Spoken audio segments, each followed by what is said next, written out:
Okay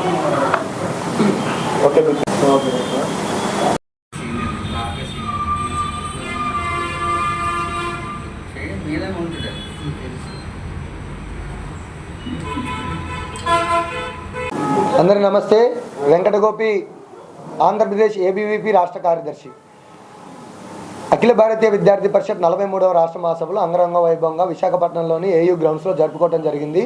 ఇందులో మొట్టమొదటి రోజు ఆ ఉద్ఘాటనతో స్టార్ట్ అయ్యి మూడో రోజు సమారోహంతో ఎండ్ అవ్వడం జరిగింది. దీనిలో మూడో రోజు యాక్టర్ శ్రీకాంత్ గారు పాల్గొని ఏదైతే ఏబీవీపీ ఇస్తున్నటువంటి గౌరీజీ యువ పురస్కార్ వేతనాన్ని గౌరీజీ యువ పురస్కారాన్ని ప్రదానం చేయడానికి జరిగింది. మొదటి రోజు ఇనాగ్రేషన్లో అంబటి రాయుడు గారు పాల్గొనడం జరిగింది. మరియు ముఖ్య అతిథిగా చల్లా రాజేంద్ర ప్రసాద్ గారు కాంటినెంటల్ కాఫీ అధినేత పాల్గొనడం జరిగింది. దీంట్లో ఈ 3 రోజులు విద్యార్థులతో చర్చించడం జరిగింది. రాష్ట్ర స్థితి మరియు విద్యారంగ స్థితి పైన తీర్మానాలు ప్రవేశపెట్టాం. దీంట్లో ఏదైతే ముఖ్యంగా ఆంధ్రప్రదేశ్లో గత 5 సంవత్సరాల్లో భ్రష్టు పట్టిపోయినటువంటి విద్యా వ్యవస్థను మళ్ళీ గాడిలో పెట్టాలంటే కొన్ని డిమాండ్స్ని ఏబీవీపీ రైజ్ చేయడం జరిగింది.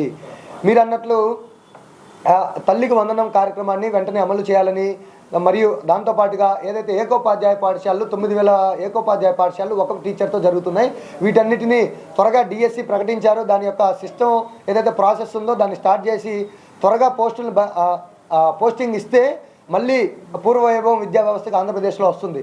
దాంతోపాటుగా ఉన్నత విద్యలో 4500 కోట్లు ఉన్నటువంటి ఫీజు రింబర్స్మెంట్ బకాయిలను త్వరితగతిన మీరు చెల్లించాలి. దాంతోపాటుగా ఉన్నత విద్యను ప్రతిష్టం చేయాలంటే కాలేజియేట్ కమిషనర్ను, ఏపీ హైయర్ ఎడ్యుకేషన్ కౌన్సిల్ను 2 వేరువేరుగా పెట్టాల్సిన అవసరం లేదు.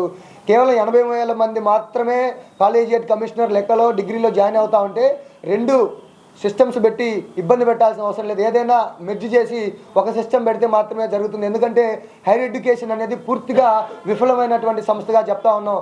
ఇదే 80,000 మంది ఉన్న విద్యార్థులకు ఒక ఐఏఎస్ని, ఒక ఆఫీస్ని పెట్టి గవర్నమెంట్కి భారం అవుతుంది తప్ప ఇంకో విషయం లేదు. దాంతోపాటుగా ఉన్నత విద్యలో నానాటికి జాయిన్ అవుతున్నటువంటి సంఖ్య తగ్గుతూ వస్తుంది.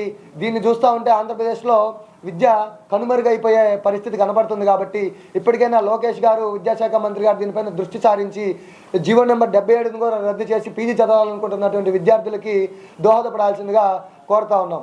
ఏదైతే రాష్ట్రంలో ఉన్నటువంటి సమస్యలు కావచ్చు, రోడ్ల స్థితిలో రోడ్లను యుద్ధపాతిపదికన మరమ్మతులు చేయాలి, రైతులకి గిట్టుబాటు ధర మరియు పెండింగ్లో ఉన్నటువంటి ప్రాజెక్టులను పూర్తి చేసి సాగునీటిని మరియు తాగునీటిని అందించాలి.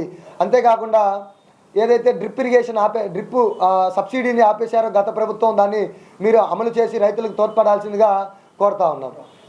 ఇది ఏదైతే ఈ ఆనకట్టలపై అక్రమ నిర్మాణాలను త్వరితగతిన తొలగించి ఆనకట్టలకు స్వేచ్ఛనిచ్చి పూడికలను తీసివేయడం లాస్ట్ 5 సంవత్సరాలు ఎప్పుడు జరగలేదు. పూడికలను తీసి ఈ వరదలను నివారించవలసిందిగా ఏబీవీపీ డిమాండ్ చేస్తూ ఉంది. లేనిచో గవర్నమెంట్కి, ఏ గవర్నమెంట్ అయినా సరే, లాస్ట్ గవర్నమెంట్ ఎలా అయితే ప్రజలు చిత్తుగా ఓడించారో అలాగే ఏ గవర్నమెంట్ కైనా కూటమిలో 3 ప్రభుత్వాలు ఉండొచ్చు, 30 ప్రభుత్వాలు ఉండొచ్చు. ఏబీవీపీ విద్యార్థుల పక్షాన, రాష్ట్ర ప్రజల పక్షాన ప్రశ్నిస్తూ పోతా ఉంది. లేదంటే మీకు మళ్ళీ లాస్ట్ గవర్నమెంట్ లాగే గతి పడుతుందని తెలియజేస్తూ ఉన్నాం.